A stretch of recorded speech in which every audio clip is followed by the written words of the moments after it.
Hello friends and neighbors, and welcome to another episode of What's All the Fuss About, where I attempt to look at AFI's list of the top 100 greatest films and determine why they made the list and whether they should have. Now, number one on AFI's list, the movie that they consider the greatest movie made of all time, is Orson Welles' movie Citizen Kane. Now, we've got a long way to go before we get to Citizen Kane, but one of Orson Welles' admirers was a director named Peter Bogdanovich, which I'm sure I'm pronouncing incorrectly, but there it is. And Bogdanovich directed a film in 1971 that many have compared to Orson Welles' Citizen Kane. The film was called The Last Picture Show. It's number 95 on AFI's list, and today we're going to look at it to find out what's all the fuss about.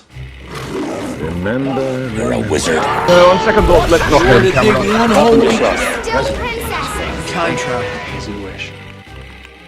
Wouldn't believe how this country's changed. First time I seen it, there wasn't a mesquite tree on it. Or a prickly pear neither. I used to own this land, you know.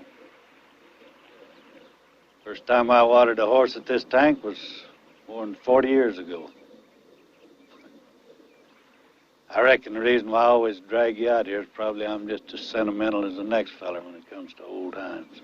This movie actually has quite a lot in common with Do the Right Thing, which is the last film that I reviewed on this series. The commonality comes in how they tell their story, and it's not a story in a traditional sense. What it is a completely unvarnished observation of these characters living in this small Texas town during a one-year period. And where it differs from Do the Right Thing is in the length of the observation, which is 1 year as opposed to 1 day, and also in the ambiguity of the message. The message was ambiguous in Do the Right Thing, but you could tell that it had something to do with race relations. But in this movie, the point is even more ambiguous. I guess if anything, it asks the question of where true happiness and satisfaction lie. The story centers around the small town of Anarene, Texas, where two generations of people are trying to live their lives in the best way that they can. Unfortunately, it's a small town, and it's a dying town. It's a town not unlike a lot of towns in this country. Each of the characters living there wants something more out of their life, and more than this small town can provide. Sonny, who is played by Timothy Bottoms, and who is essentially the center of this story, wants romance. Well,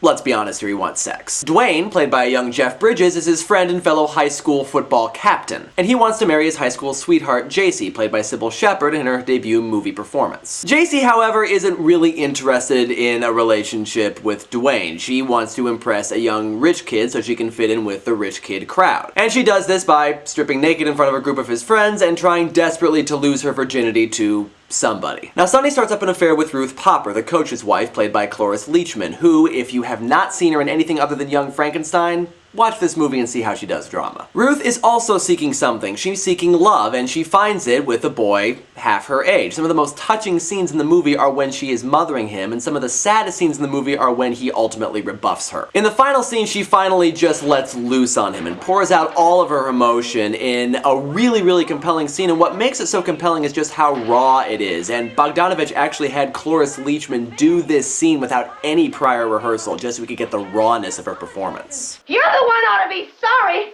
I wouldn't still be in my bathrobe if it hadn't been for you. I had my clothes on hours ago.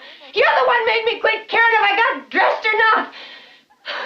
So each of these characters is looking for something more, and they each believe that when they find this something, they'll eventually be satisfied. But either they don't find it throughout the course of the movie, or when they do find it, it turns out not to be all it was cracked up to be. Really, the only characters in the movie who have found happiness are Billy, who is mentally disabled and doesn't know any better, and Sam. Sam basically owns all the businesses in Anarene that keep the town alive, and he seems to have made his peace with this town. And even though there's sadness in his past, he has found a purpose in his life in keeping this small town going. And it's worth mentioning that both of these characters who have apparently found satisfaction are dead by the end of the movie. So what's all the fuss about? Like I said at the beginning of this review, this movie has been compared to Orson Welles' Citizen Kane, and there are a lot of similarities. They're both in black and white, they both use relatively unknown actors who eventually became stars. They both show characters in an unvarnished way, showing all of their virtues and flaws, and they both use many of the shots and cinematography to enhance the story further, and not necessarily trying to tell us something, but just show us something and allow us to draw our own conclusions. This really isn't so much a story as it is a 6 or 7 way character study, and it doesn't really have a solid conclusion or even really a sense of closure. It just reaches this point about a year after the story started, and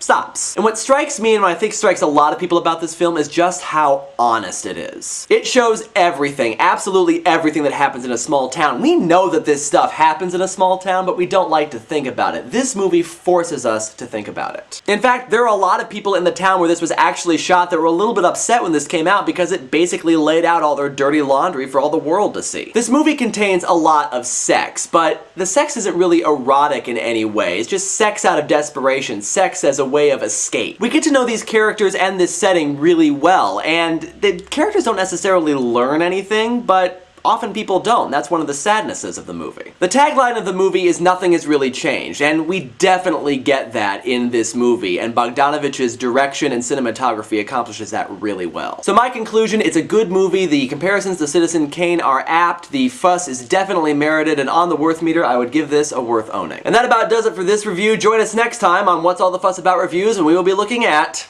Pulp Fiction. See you then. Why don't you love me like you used to do?